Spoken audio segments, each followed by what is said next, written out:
Washington Journal continues. On C-SPAN's Washington Journal, the Hitchens brothers are back, one on the right coast, one on the left coast. We'll start here on the right coast with Peter Hitchens. What do you make of all of this? Well, apart from all the laughing I've been doing, I'm beginning to feel that I've come out here perhaps a little too soon. It doesn't seem to be developing as fast as everyone in London thought it would. I think over here you had Sam Donaldson saying it was going to be all over in a couple of days, and it hasn't been. It has, as all the Clinton problems did before when I was here, bogged down into lawyers.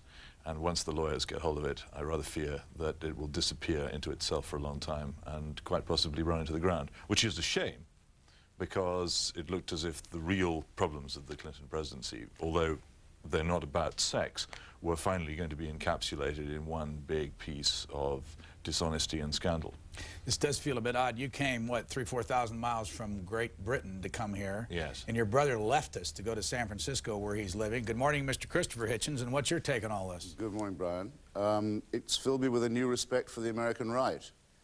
I'd up till now thought of them as rather an unpolished crew, the sort of people who tour the country calling for sexual abstinence among teenagers, for example. But now it seems that they can infiltrate a well-heeled liberal babe from Beverly Hills into the White House, get her in to see the president just as he's come from church with his daughter, get her in to see Vernon Jordan just the day before she signs an affidavit, and get him to get her in to see Revlon just the day after she's signed on the dotted line. This is genius and needs, I think, much more praise and attention than it's had so far. It sounds like you don't believe Hillary Clinton.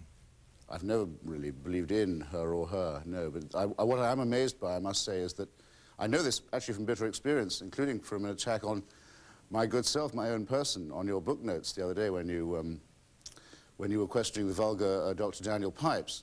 That generally speaking, if someone asserts that they are the victims of a conspiracy, or even that they know about a conspiracy, they are accused of being conspiracy theorists, and by the mainstream, especially by the liberal mainstream, automatically counted out.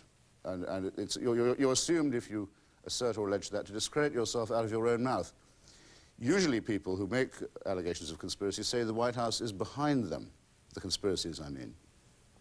This is the first time I know about that the White House has asserted that it is not the source but the actual target of a conspiracy. And I think that should have got more attention than it did as well. I see Mr. Babbitt today says that any suggestion that his own policies were timed for the benefit of potential funding donors to the Democratic Party is also a conspiracy theory. This is amazing. Let me ask the two of you so that the audience understands why we invited the two of you here again, because we've had you here many times. But Christopher Hitchens, you're still a man of the left, right? Sure thing. And Peter Hitchens, you're a man of the right. Very much so. What do you want to say about what your brother just said? Well, I think he hasn't gone far enough. I think we should praise these training camps that seem to exist in Ruby Ridge, Idaho, where bimbolinas are trained in the art of inserting themselves into the presidential life, and indeed where bankers are trained in arranging to have their banks collapse and checks to disappear. The length and extent of this conspiracy is absolutely fantastic.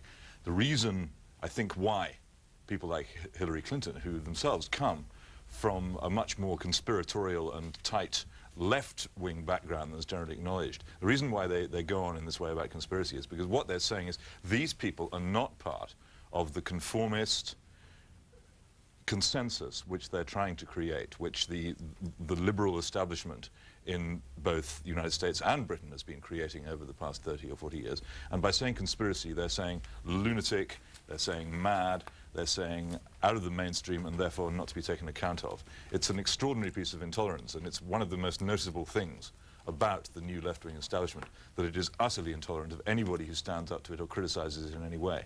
And I think Hillary Clinton encapsulates that beautifully. Christopher Hitchens, your reaction to your brother? No, that's all nonsense, I'm very sad to say. The fact is that the Clintons set out to move the Democratic Party to the right in their campaign for the nomination, and then the country to the right, and have succeeded in doing both things, and have made no bones about either. And that in the election campaign that brought Governor Clinton to office, it was only people on the left, such as myself, my colleague Alexander Coburn at The Nation, Ralph Nader, and other people associated often with the campaign of Jerry Brown, who brought up either the Clintons' sordid business practices in Arkansas, where they were sort of franchising a poor little state for its rich inhabitants and for themselves. Or the, what should we say, the bad habit of regarding women as part of the political spoils system, let's put it tactfully, where Jerry Brown challenged Clinton on both of these things a couple of times in public. The right at that point said practically nothing about Clinton. Certainly the official right said nothing about dirty fundraising practices. Why would it? I mean, Clinton's Whitewater connection is a savings and loan connection. The Republicans didn't want to bring that up. Let's take comment from you. Well, I would like to riposte to that the problem with people like Christopher, whose left-wing politics are really more of a faith than a political position, is that they can never, ever accept that any left-wing administration which is in power is left-wing. As soon as they're in power, they're immediately compromising with conservatism in some way, and therefore unacceptable, and can't be praised or endorsed. So Christopher and people like him will always only ever allow the truly left-wing to be people who are out of power or who've been ejected from power. This is the old Trotskyist view of which I used to be part, in that the Soviet Union wasn't actually a left-wing state, for instance. It was some kind of deformed capitalism. It couldn't be left-wing because the left was in power, and when the left is in power, it behaves very badly. We need to take some calls. Christopher Hitchens, how much older are you than your brother Peter? I'm never sure. A couple of years, I think. And your age at this point? By the way, talking of dates, may I mention something? Yeah. The grandfather and grandmother of my daughter, my in-laws, Edwin and Gertrude Blue, of this neighborhood, today become genuine 49ers. It's their 49th wedding anniversary, so I hoped I could be allowed a sentimental moment for any of their friends who are watching. Well, let me check the age. Thank you. Well, how old are you now, Mr. Christopher Hitchens? I'll be 49 in April. Peter Hitchens? Oh, heck, I'm 46. And Cleveland, Tennessee, thanks for waiting on the Democratic line. Go ahead, please. Yes, mine is more of a comment. I work in a nursing home, and most of the residents there are 80-plus years old, except for some of the newer ones coming in. They're younger because of drunk driving accidents. And my comment is about the tobacco lawsuits and so forth. If you ask any of these older residents at this nursing home how they feel about smoking and the causes and the things that happen after smoking, they will tell you the same thing that most everyone else knows. And I'm wondering how in the world can you go back and sue these tobacco companies? I smoke myself, and what it boils down to is responsibility for your actions. If you smoke, you have a chance of lung cancer. If you drink, you have a chance of cirrhosis of the liver. That would be like you going back and trying to have a lawsuit with McDonald's for the clogged arteries and your heart attacks. Then we want to know why the youth won't accept the responsibilities for their actions. Thanks. And Mr. Christopher Hitchens, woman right after your heart. Well, yes, I'm having a terrible battle at the moment trying to rid myself of the habit, but Which habit? Sorry, the one she's talking about. There are some others that might or might not yield to treatment as well. Smoking you're talking about. Smoking. Not drinking. Well, you want to drink less when you're not smoking, which is one of the many disadvantages about trying to give it up. I, in common, of course, with everybody else who's ever taken it up, did not take it up under the assumption that it would be good for me. I don't think it's ever been taken up by anyone who thinks that, though it has been advertised as good for you. I remember Ronald Reagan used to advertise cigarettes that way, and it was I think it was Chesterfield that was the one that most doctors recommended, something really hilarious, but you know, one didn't believe that any more than any other kind of advertising. We're going to take a call from Little Chute, Wisconsin, and come back to Peter Hitchens. Go ahead, please. Hello. Everything just seems to be so much of a coincidence with the president, with the Revlon thing about how Monica Lewinsky was going to get a job at Revlon. Christopher hit it right on the nose. It just seems like he's trying to cover it up, and I think it's ridiculous. Indianapolis. I'm sorry. Peter Hitchens first, and then Indianapolis. Well, there is a chain of circumstance here which just needs one small fact to forge it into a very sharp blade of condemnation for the president.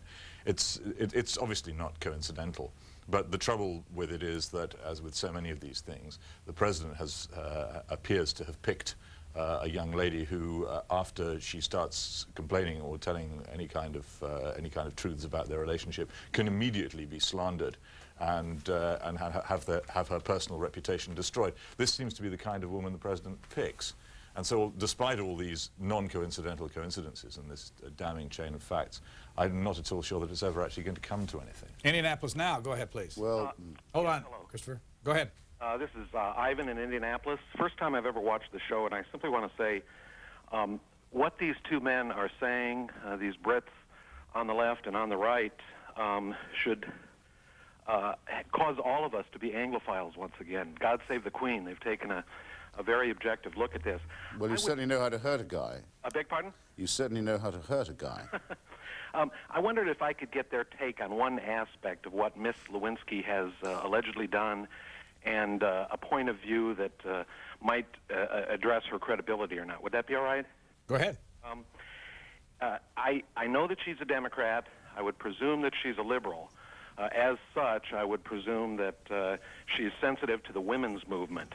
Yet it appears to me that the nature of the alleged acts that she was involved in with the president seemed to be the type of act that would be more demeaning toward women for all the reasons that everyone can guess. Why do they think, being from the United Kingdom, that the women's movement hasn't been more critical of what has taken place here vis-a-vis the president and the particular nature of the relationship that they had? Mr. C. Hitchens. Just to clear the ground a bit for what I'm going to want to say, and to disagree with Peter once more, I do think there's a chance of this achieving critical mass because two long-stalled and long-delayed and rather confusing inquiries, the so-called Whitewater one into Clinton's business habits and practices, and the so-called Paula Jones one into his allegedly viewing women as part of the spoil, have been stalled in parallel for a long time. They've both been kept at arm's length by different teams of lawyers and different tactics. With this case, the wires have crossed and touched, and there's quite a crackle, because with the attempt to find a private sector job, after many public sector taxpayer ones, by the way, for Miss Lewinsky, but a Revlon job, Vernon Jordan has visited the same well that he is supposed to have visited when it came time to find some comfort money for a soft landing for Webster Hubbell, when, as Clinton's choice for Deputy Attorney General, it came time for him to go to jail, to the big house. So that's why Kenneth Starr is interested and has to be interested in it, and it's why the apparently sex life aspects of the inquiry are germane, because they seem to support a claim of a modus operandi. So that's the first point. As to the complete silence for a long time of official American feminism about Bill and Hillary, I've often found, and sometimes said on this show, that it's both shameful and astonishing. It's come down to them saying, really, there's nothing they won't let him do as long as he holds his current rather wobbly, hypocritical line on abortion. And that, I think, is a pretty sordid political pact. Can we get your brother in here, Peter Hitchens? Well, I was going to make this point about abortion, which seems to me almost always to be the central issue in American politics now. It's one of the reasons why Clinton has done most of the things that he's done, is because of the loss of working class religious support for the Democratic Party, because of its support for abortion and his attempts to get that support back with the Irish American vote, the Polish American vote. These things are at the heart of much that he does. And I think that the National Organization of Women, which yesterday apparently decided that to ask the president to sign a pledge to reject sexually intimate relations with employees and volunteers, they then apparently considered having the group's interns march to the White House brandishing copies of the pledge. Well, this was rejected because it would suggest that the National Organization of Women were taking a side attacking Clinton as opposed to making a general statement. Well, wow. I don't think you could have got that kind of impartiality and restraint if Clarence Thomas were involved. Mount Vernon, Illinois, you're next for the Hitchens. Yes, Brian, I appreciate your show, and I think you're the greatest. Welcome. I'm asking either guest, what do they think of the Kenneth Starr investigation? Do they think he's overstepped his boundaries? And what do the common folk in London think about all of this? Christopher Hitchens? Well, as I just said, I mean, he'd be wrong if he didn't investigate this, because it seems to have a crossover or allegorical connection, if you like, at the least, with his Whitewater inquiry. I mean, for example, I say this because I think a lot of people are getting it wrong. If Mr. Starr was going to talk to Miss Sheila, I'm just forgetting her name. Sheila Lawrence? Yeah, Sheila Lawrence, the widow of the late denizen of Arlington Cemetery, for example, of whom it has been alleged that she's enjoyed sexual relations with the president and so on. If Mr. Starr went and started asking about that, he'd be way, way out of the boundary or the remit, the mandate, the warrant of his inquiry. He isn't empowered to ask who the president's been sleeping with. He is empowered rather to ask whether or not there is corruption, to give it an old-fashioned term, whether this is covered up by forms of jobbery that have been used to delay justice in other inquiries. So since the only reply to this point that I've heard is, well, Ken Starr is right-wing, so you can forget everything he says, which I think is an intensely bad faith reply. I must cling to the view there must be something to my point if the only riposte is so weak. By the way, he may be very right-wing for all I know. He certainly doesn't seem very left-wing, but he can't be as right-wing or as creepy as Dick Morris, who was the president's best friend for a long time until his own sordid private life allowed us a window into an enormous tranche of a dirty public life and the corruption, really organized corruption, of a whole cycle of democratic electoral politics. Christopher Hitchens, why did you move to San Francisco? I'm teaching at Berkeley this semester. I'm teaching at the Graduate School of Journalism out here. Peter Hitchens, what's it look like over in Great Britain, this whole story? And when did you come here? I came out on Tuesday, and I think what it looks like is something very familiar to us in one way and very unfamiliar in another.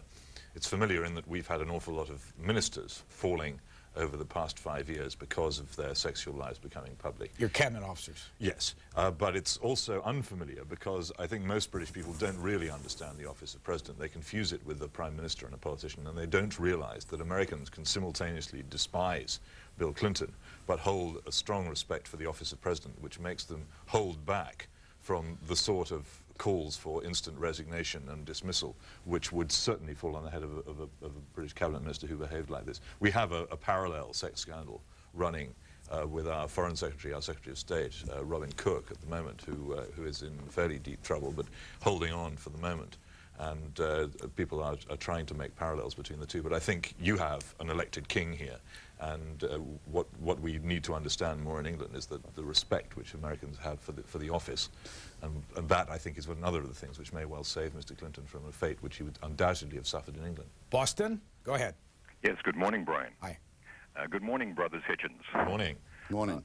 Yes, actually, Mr. Hitchens, you just brought up the question that I had, which was a little bit different from those others that have come in this morning, and that was that Britain has had a history of salacious sex scandals going back to perfume, and I was wondering from both of you how you would compare the reaction in this country to the reactions to the various sex scandals that have occurred there. I think we're becoming more alike, I'm afraid. I think the obsession with sex as being at the heart of life, an obsession which is fostered by Hollywood and by television, has entered both our societies, and it's not just affecting our judgment of the way in which politicians behave, but I think actually also affecting the behavior of politicians. What's extraordinary about this country, we tend to think that we sent you guys over here to set up a Puritan nation, is that in such a short period of time, it's now possible to discuss oral sex on primetime television. Peter Hitchens is a columnist for the Daily Express of London. Christopher Hitchens, your reaction? Well, in the Profumo case, if there had just been a minister who was having an affair with a woman, not his wife, I don't think anyone thinks there would have been a scandal that we'd all still remember by name. The fact of the matter, and I think it supports my general rule that most sex scandals are only partly and seldom more than slightly sexual. What Profumo did was lied to the House of Commons, having lied to his cabinet colleagues, about his relationship with a woman who was simultaneously having an affair with a Soviet intelligence official based in the Soviet embassy in London, a certain Colonel or Captain Ivanov, while he, Profumo, was defense minister. Now, that's a scandal by any definition. Most other sex scandals I can think of have had a political dimension to them. Certainly, for example, nobody would have been interested in the possibility that Clarence Thomas was talking dirty if he'd had a different attitude to abortion, to a whole number of judicial questions. But I differ with Peter in thinking that it's not only impossible to expect that people will cease to find sex fascinating, or, as you rather oddly put it, a central part of life. Who can quarrel with that? I not only think that's inevitable, I think it's desirable. I actually think also the coverage of the sex lives of the great is a perfectly legitimate source of inquiry. The point about central part of life is that sex has become important for itself. This is the first society in which sterility sterile sex has become the pagan religion. Paganism at least always had one thing in its favor, that it was in favor of fertility, but now it dances around the abortion clinic rather than around the phallic symbol. Los Angeles, You welcome have to remember it's 3 hours earlier for me than for you. Los Angeles, welcome to the Morning Journal. Go ahead, please. 8, really. Los Angeles, you're on the air. Thanks for waiting. Good morning. Hi. Hi. I have 3 brief, very closely related observations from a libertarian perspective. Number 1, Congress shall make no law abridging the freedom of speech. Number 2, unlike today's generation of politicians, America's founders had integrity, meaning they meant what they said and they said what they meant, and they meant no law abridging the freedom of speech. Finally, number 3, unfortunately, the vast majority of Democratic and Republican politicians have very little regard for the First Amendment, as evidenced by the so-called Communication Decency Act of 1995, where overwhelming majorities of them voted for this patently unconstitutional piece of crap. So I would say that the very first official act of the Republican politicians, the oath of office where they swear to defend the Constitution, is a lie based on results. May I have your comment, please? Christopher Hitchens. It is amusing that this president in particular should be a V-chip president, talking solemnly about the need to have an already fairly infantile mass media made more childish still, in fact, childish standards of protection being applied to it, and that he should tour the country with his wife, calling for abstinence as the main method of contraception.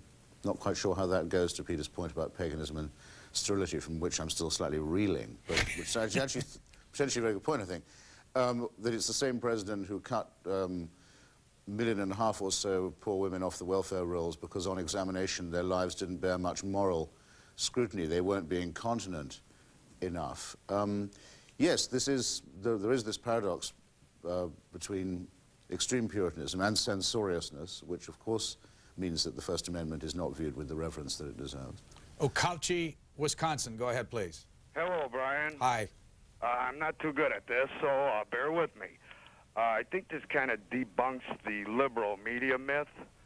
I haven't heard much from their point of view on all this with Mr. Clinton, the President Clinton, and I just look at it as who have they put down since they've been in office? And one would be the insurance industry, tobacco industry, and also the Pentagon. Thanks. Does this debunk the liberal media myth, Peter Hitchens? Well, which liberal media myth? I think that one of the things which is quite astonishing in all this is that the liberal media, as I would classify them, who for most of the time that I was here between 93 and 95, held back from making any serious criticism of the president or investigating what he was up to, finally have, in a dam burst, discovered that there is a story here and have joined the right-wing conspiracy in the most extraordinarily enthusiastic fashion. If that's the myth he's talking about, yes, otherwise I don't know. Could I just go back to the point that the other caller made about the First Amendment? The whole point about the First Amendment is, who can believe that the Founding Fathers, if I understand your question correctly, were setting up that amendment to liberate pornography across the United States, which they were setting up? What the Founding Fathers believed was that a free country would be inhabited by moral men who would not seek to distribute such things. If immoral men seek to exploit freedom, it becomes license, and as everybody knows, once it becomes license, there are then calls for dictatorship and the end of freedom. Abuse freedom long enough and you cease to have it. It's a simple point. It can't be made often enough, and it should certainly be made to pornographers. In this month's, I guess, let me just check it out here, February edition, actually, of Vanity Fair, Christopher Hitchens, you're the subject of a page on the letters page, Angels and Insects, and there's a cartoon there with you and Diana, Princess Diana, pulling you one way and Mother Teresa the other. And then one of the letters from Christopher Vaughn of Indianapolis, Indiana says, I guess it's safe to say that in Mr. Hitchens' world, no good deed goes uncriticized. I wasn't sure if his remark about, quote, a simpering Bambi narcissist and a thieving fanatical Albanian dwarf, unquote, was an attempt at highbrow sarcasm or just plain acerbic chatter from a self-important media bottom feeder. When they're talking about you, sir, what do you think of that? I think it was a bit of both, it was an attempt also to try and encapsulate I think you and I did a show on it at one point with a gentleman from the Washington Times, trying to get people to remember what they've been trying to forget, which is what it was like, excuse me, Brian, living through a week of such absolute cretinism in the mass media, where, in what I thought was a very sinister way, not only were people told incessantly that others were grieving about the death of a rather mediocre princess, but that would have been bad enough to have that wall-to-wall from dawn till dusk, but they were told that they were themselves grieving, that we were all in the grieving process, which is no part of the mass media's job to do, even if it was true, which it was not. Biloxi, Mississippi, for the Hitchens brothers. Go ahead, please. Good morning, Brian. Morning. I love your show. Absolutely love your show. Welcome. What I was calling about, and I don't think people are saying it enough, is that it's not the act so much. It's just the lying, you know, that just continues. One lie leads to another. When they had the 60-minute show, the Stand By Your Man show on 60 Minutes, if they had taken that one step farther and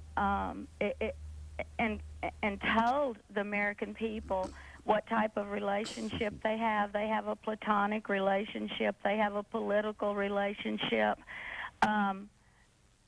then just think we wouldn't be having all of this now. And there's so many people in our own families that we know that that couples have stayed together for one reason or another. Maybe it's for the children, maybe it's financially, and then you know, if he must resort to this activity, then do it discreetly. But then at least they announced in the beginning that what type relationship they had. Thanks. Peter Hitchens? Yes, this is a reckless and trivial man who you have as President of the United States, and I think that that's the point about the lying. Lying, oddly enough, I think can be justified in politics. Reckless and trivial. I think so, and this is what's always struck me about him, and I think this episode, the importance of this episode, to me, is that it brings home just how reckless and trivial he is. Christopher Hitchens, would you use those words, reckless and trivial? I certainly wouldn't disown them. I mean, I think he's a very superficial, very shallow, opportunist guy. And yes, given that after one's looked at the timeline on this, there's no possibility that he can be telling the truth about this relationship. I mean, with all the negotiations he had with her in December are not the negotiations that someone who'd be untroubled by the allegation would make. And we also know that whatever the truth of these matters ever may be, that Mr. Clinton is a liar. And we know that because of Jennifer Flowers. I'm surprised there isn't more reaction from those who agreed to be gulled, if we put it like that, 6 years ago, to his quite, well, I would say quite casual, relatively casual admission 6 years later. Yeah, actually, I needed to get elected then, so I didn't tell the truth. Well, now, that was what they did agree to do, and there was an agreement. There was an agreement among all these people to give President Clinton a lot of slack because they liked him, because he was their generation, because he behaved like them, and I think that still applies. They knew he was lying then. That's why they're not surprised or outraged by the admission that the Jennifer Flowers thing was a lie. That was certainly true of the press corps in New Hampshire, where I was at the time. They just decided the line of the day is, this story's over, we're taking Bill and Hillary's view on Jennifer Flowers. That's certainly true. But the question really is, do politicians act in a hypocritical manner about sex for its own sake, so to speak, or do they do it because they believe that the public expects them to be hypocritical, or is it the public hypocrisy, the hypocrisy of the public, that dictates the rest of it? I actually think all three could possibly be true. In other words, had Clinton said on that 60 Minutes, look, when Miss Flowers says that I loved her and she loved me, that's all true. It's not true anymore. But it was true, all right. I think everyone, but it's nobody's business but mine. I think there would have been a gigantic breakthrough. Let's go to Dennis. Set a new standard, but of course, for all kinds of reasons, including his own relatively easy resort to lying, that wasn't possible. Let's go to Dennis in Texas for Christopher and Peter Hitchens. Go ahead, please. Good morning. I'd like to be able to change the subject here. And first and foremost, Christopher, you're the greatest. I just think you're absolutely the best thing that ever hit the United States in the way of reporters, whatever. Very decent of you. What I wanted to talk about was, see, I'm a headhunter, and right now I'm busy with people that are wanting to get out of the service. I mean, I'm being bombarded by pilots, senior mechanics, this type of thing that I'm really concerned about, because they are really wanting out, and there's jobs available for them. So they're like leaving en masse. And with the thing with Saddam, I'm not sure that we could handle it, you know? Thank you very much. Peter and Christopher. Start with Peter. I think this again draws attention to the fact that this is a very bad president of the United States. One of the most infuriating things in Britain when the scandal first re-broke last week was so many people saying, well, yes, this is very embarrassing, but he has been such a good president. And I kept saying, well, why? What is it that he's done?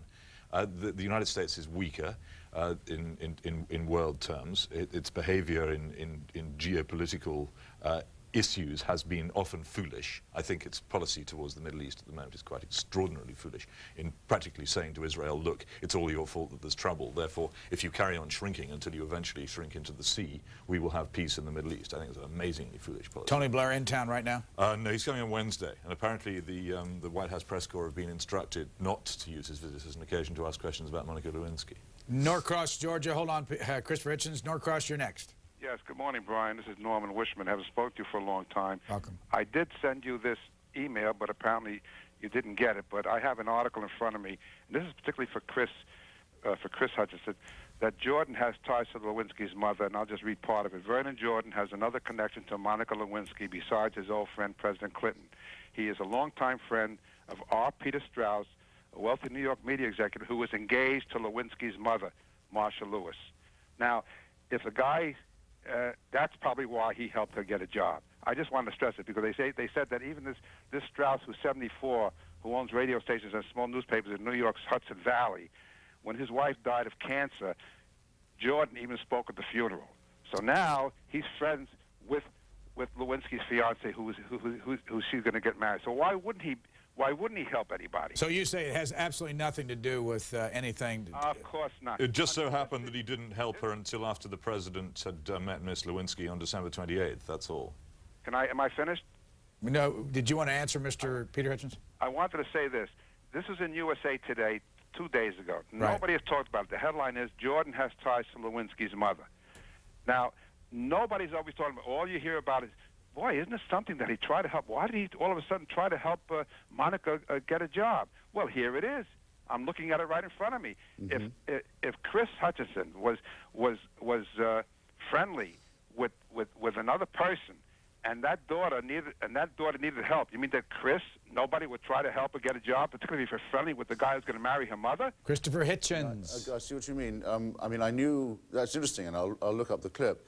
I knew already that she became an intern in the first place because she had that connection with someone who was a very heavy-hitting donor to the Democratic coffers, and there's nothing intrinsically wrong in that. I mean, actually, she could have probably got to the Lincoln bedroom under her own steam if the donation had been big enough. Obviously, I don't want life to be so cold and bureaucratic that you can't ever help out the rich daughter of a rich friend who's also a rich donor. That would be sad.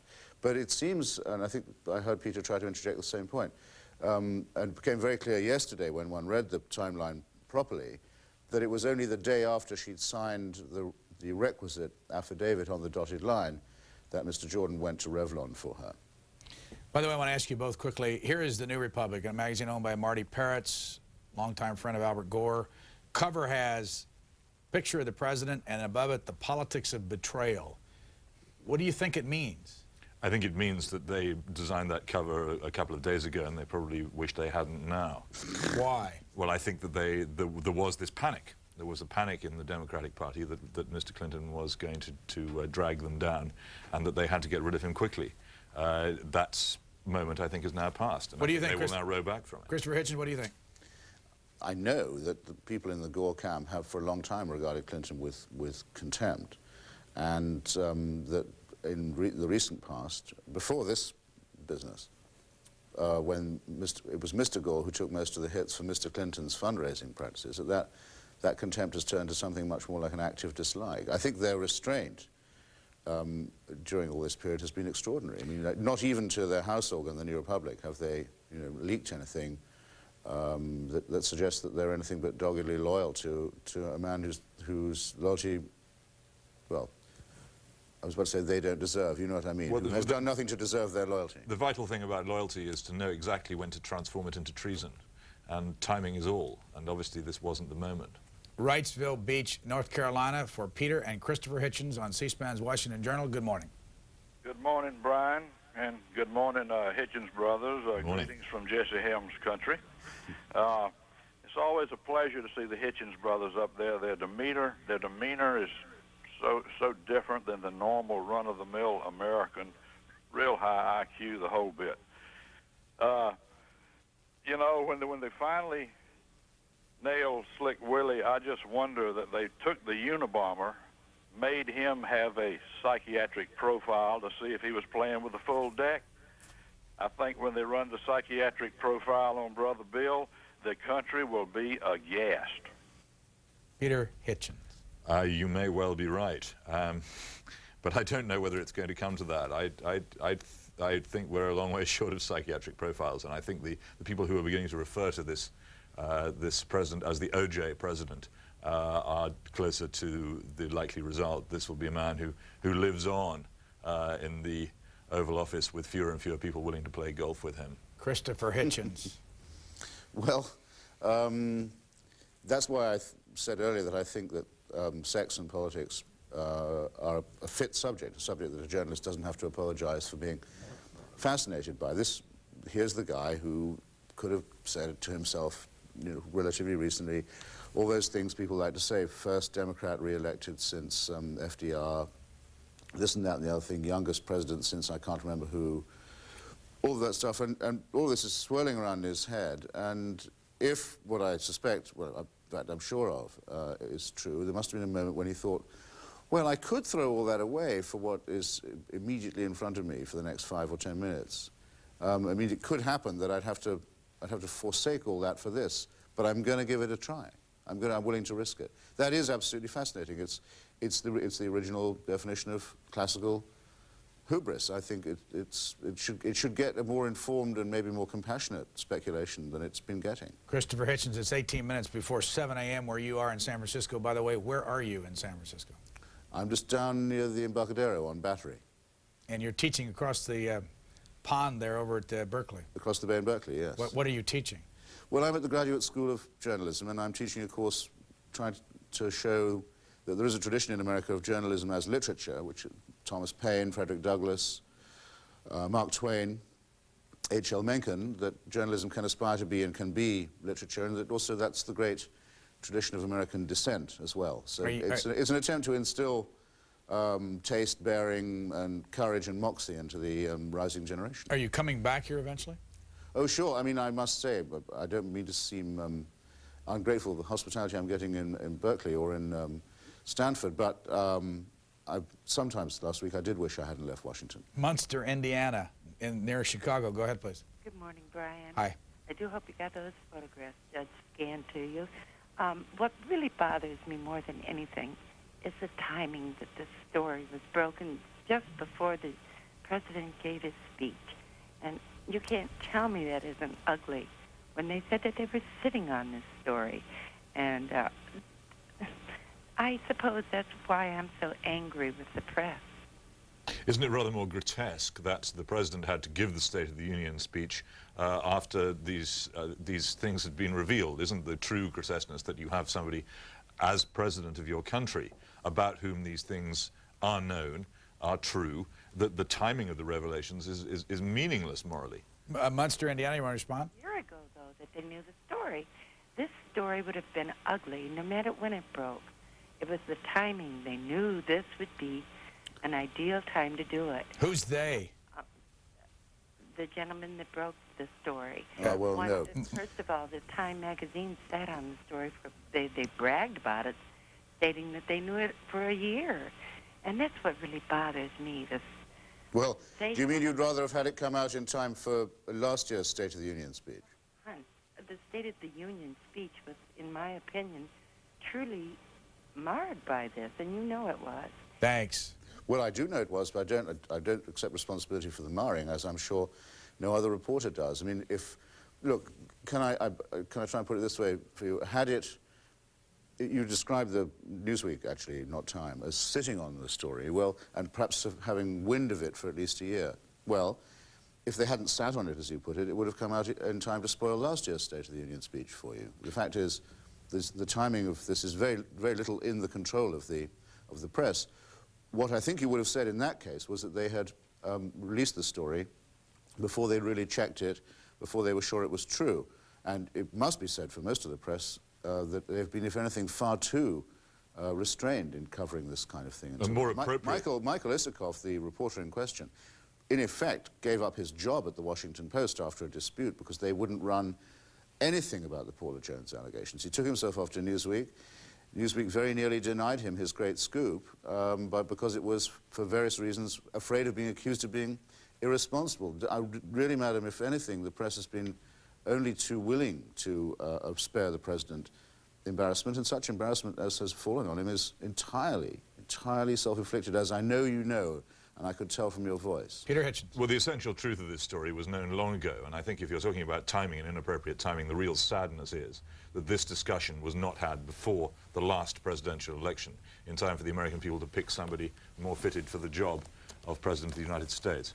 That reminds me of our Book Notes guest on Sunday night. This book is brand new. It has just not even in the stores yet, and we'll have the first interview with Roger Simon coming up. We taped it yesterday, and the name of the book is Showtime. It's all about the 1996 election, about Bob Dole, Ross Perot, Bill Clinton, and they call this Showtime, the American political circus in the race for the White House. Newburgh, Indiana. Good morning. Good morning. I would like to know why, if these two men know as much as they act like they know or think in their own minds they know about the American political system, why aren't you telling what all of this is all about? This all stems from the Thomas Hill hearings. And the right wing at that time, including Jerry Falwell, who did the Clinton Chronicles, Terrell, the guy who came in the American Spectator, et cetera, et cetera. Are you saying it came because of the Thomas hearings? Yes, it came because of the sexual abuse law, sexual harassment.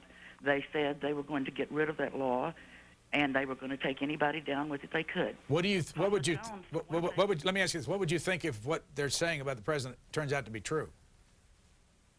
I don't care if that's what you mean. It's not going to be true. Okay, but go back to the Clarence Thomas, Anita Hill thing. Did you care about that? I cared about the law that was there.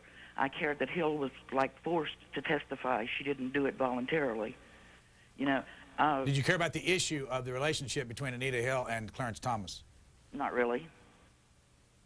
But what I do care about is someone like Paula Jones using a tool that working women in this country need badly, which is the sexual harassment law, and turning it into something trivial because she was propositioned. Harassment does not come from a one-time deal where you can say no and it's over. Well, that's just saying that sexual harassment claims can only be lodged against Republicans. It's ridiculous. I didn't say. Well, that's the implication of this. What's sauce for the goose is sauce for the gander. What's been happening in this country for years is that whenever any Republican has risen to power or attempted to get confirmation for the Supreme Court, if there's been the slightest opportunity to pursue them with a special prosecutor or to nail them with sexual harassment, that's been done. And all the Democrats have said, fine. As soon as the thing is used against a Democratic president, everybody cries unfair, says, look at this prosecutor, look at this right-wing conspiracy. You can't have it both ways if you're going to pursue people in this fashion, and this was opened up. Newburgh, Indiana, you've got to have it back. Your response? This law was not even on the books then, sweetie. You know, get a grip. Well, it's not a matter of whether the law was on the books. I'm talking about the method being used here. It's if you don't like the way the democratic process is going for your guy, then you can use these things against your enemies. But if your enemies then use them against you, they're unfair. That's a ridiculous way to proceed. If you forge a weapon for use in the political battle, don't be surprised if it gets turned against you. Christopher Hitchens. I don't know, madam, if it struck you as it has me. In this way, but do you notice Mr. Gingrich trying to bring the president down? Do you sense a desire among the right-wingers in the House and Senate to get She's rid not of this line. president. I certainly don't. What has struck me very much for the last 4 years, since Mr. Gingrich became Speaker, is the extraordinary level of collusion between him and the president, the extraordinary level of interest they have in common.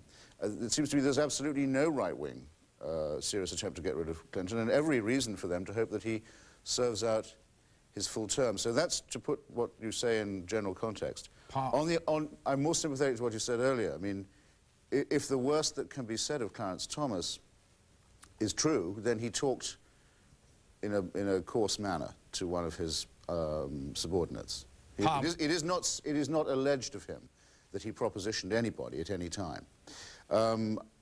But I don't agree with Peter, on the other hand, that there's a partisan element to it. To the contrary, the main insurer and guarantee and prop and stay of political corruption in this country is, in fact, the bipartisan consensus, where the basic fundraising, hand-washing fat cats agree really not to over-investigate one another. I've been trying to We've just had a fantastic demonstration of that. Hold on just a second.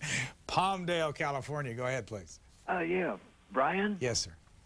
I don't think you really can appreciate how we appreciate C-SPAN, and in particular you out here in the real world, in Palmdale, California. Thanks. And also the Hitchens brothers, who I really admire as columnists or in the way they handle themselves. My comment is, all this being a Republican, all this garbage is just garbage. The important thing is the man possibly lied and deceived people in his statements. That's all I'm interested in, is did he or did he not lie? And I lived in Arkansas for some time, and that's his M.O., his modus operandi. He just can't tell the truth. And the women of this country have fallen for his rhetoric and his appearance. The picture that was on the New Reporter, I think it was, is his whole way that he used to do it to his mother and all his friends and everything when he was trying to get out of trouble, like a little boy pouting, and I'm about to cry if I don't get my way. That's about all I can, have to comment on, is just that, hey, the women love him, so we're stuck with him. I'd only say about that men of power do lie, and sometimes they do have illicit sexual relations, and I think we would do well not to be too concerned about that, provided that these things are done in a certain way. What's objectionable about Mr. Clinton is, as I say, the trivial nature of everything that he does. He doesn't lie for any kind of high purpose, and his sexual relations seem to be, how should we say, fast food in their manner.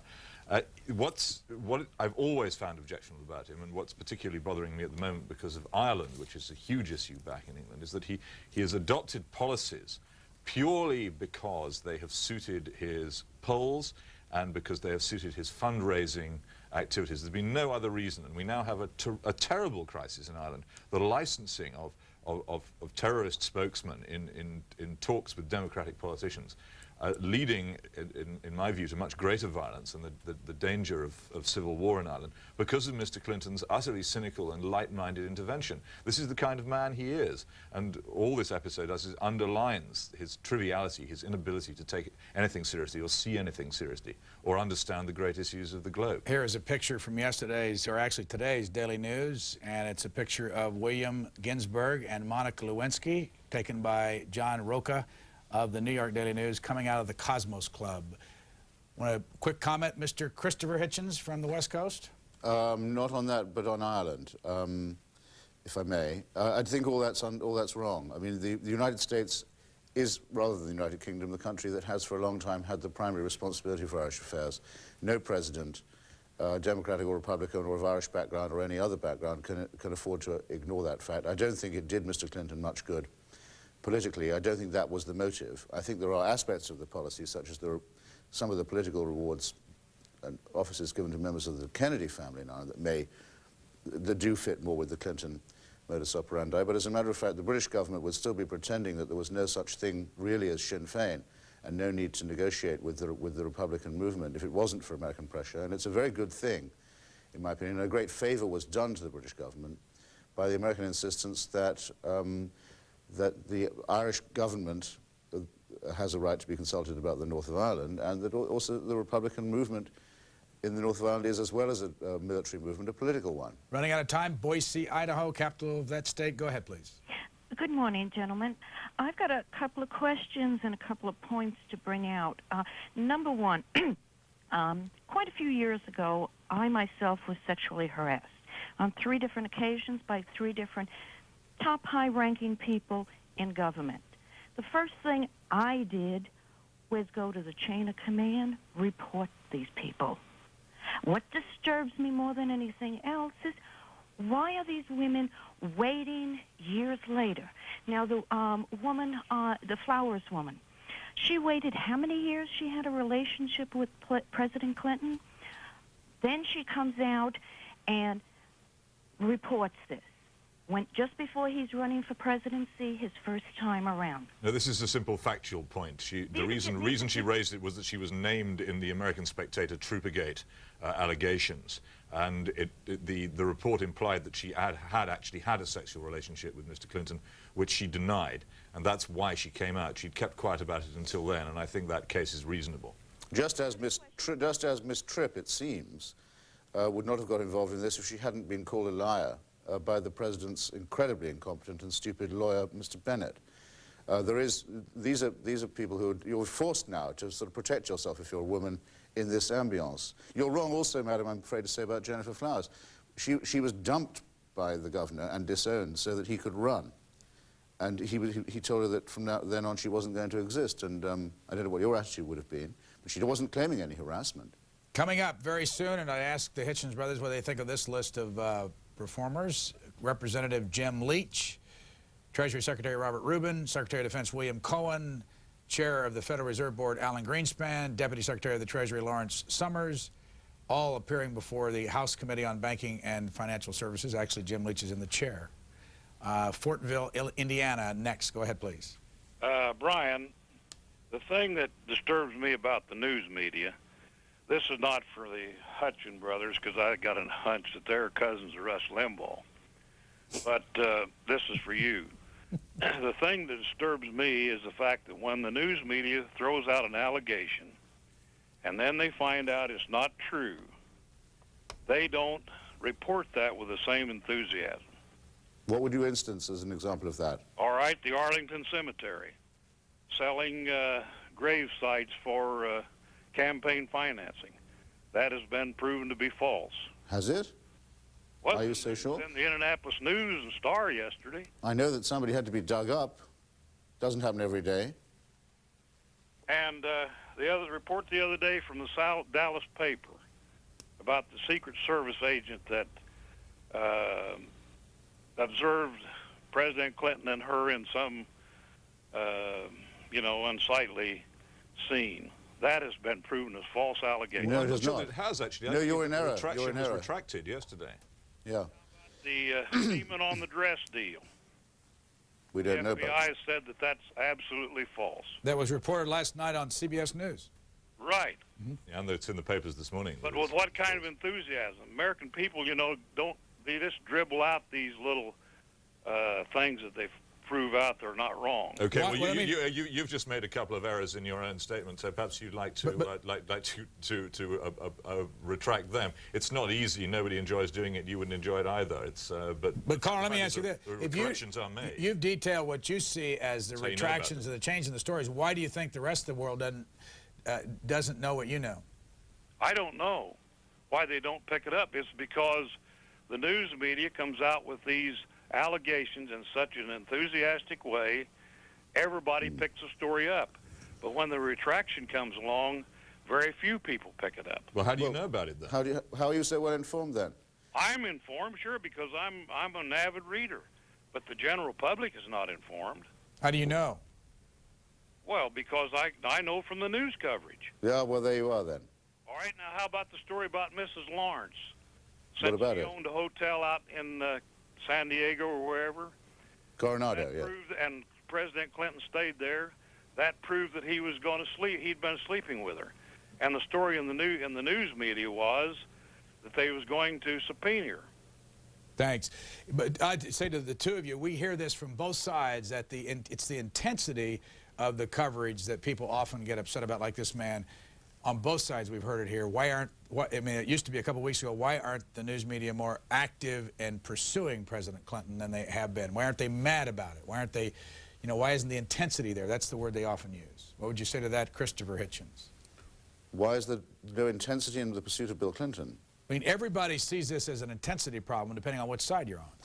Yeah, well, I think that the press was in the tank with Clinton because he praised my essay on capital punishment in the most recent Vanity Fair, and I'm trying to get, as people say, the full text of that statement before commenting. Does that bother you? Yeah, very much. Why? Well, I don't look for praise from that quarter, and therefore I had to wince when the gentleman just now said I might be his cousin, because I had this guilty secret. I knew that he'd praised me on the air. Aiken, South Carolina, we're running out of time. Go ahead, please. This is my first time getting through. I enjoy the show, and I adore both Hitchens brothers. Mr. Peter has gotten to the heart of a point I've been trying to make for 2 weeks to people I know and to call-in shows, is that this president is very reckless. No one in the American media has looked at some of the ancillary issues, like why were college kids allowed unlimited access to the Oval Office and the West Wing of the White House? This is very, very critical thing. I think perhaps the American press cannot be dispassionate enough to look at some of these reckless activities and then place it in context of how it might be compromising the American positions and our security. And I think perhaps it might take someone as dispassionate as a British journalist. Thanks. We are running out of time. Mr. Greenspan's in the room. Mr. Peter Hitchens. I long for the memoirs. When all this is over, when the people who were in there actually come out and say what actually happened, I think we will find out that this White House was immeasurably worse even than we now think it is. And I look forward to reading that. The pity is that the American people can't know now just what a bad government they have. We have to take one more call, and then we're going to have to go to the hearing. Imperial, Pennsylvania. Go ahead, please. Yes, there appears to be a little bit of a genteel humor among these two brothers, which is entertaining on this show. I thought possibly I could make a statement in the question that might add a small amount of humor to the situation. You're going to have to be quick, though. I thought maybe Mrs. Clinton should change the title of her book to "It Takes a Village to Keep an Eye on My Husband." Thank you. Mr. Christopher Hitchens, last comment. My favorite stupidity of the week, and I've heard it a lot, is the number of people who, interviewed as Vox Pop in the street, will say, well, Mr. Kennedy did all that too, but it didn't affect his wonderful job performance. I thought, well, it just shows what a long way we have to go. People should read Seymour Hersh's book and see if they would still say either or both of those things. Final comment, Peter Hitchens? My favorite statistic is that 25% of Democrats don't want their daughters to work as interns in the White House anymore. What I want to know is, what about the other 75%? Thanks, Peter Hitchens. Thanks, Christopher Hitchens. We now go to Capitol Hill and Chairman Jim Leach as he gets ready to bring you a hearing that features Robert Rubin, Secretary of the Treasury, William Cohen, Secretary of Defense, Alan Greenspan,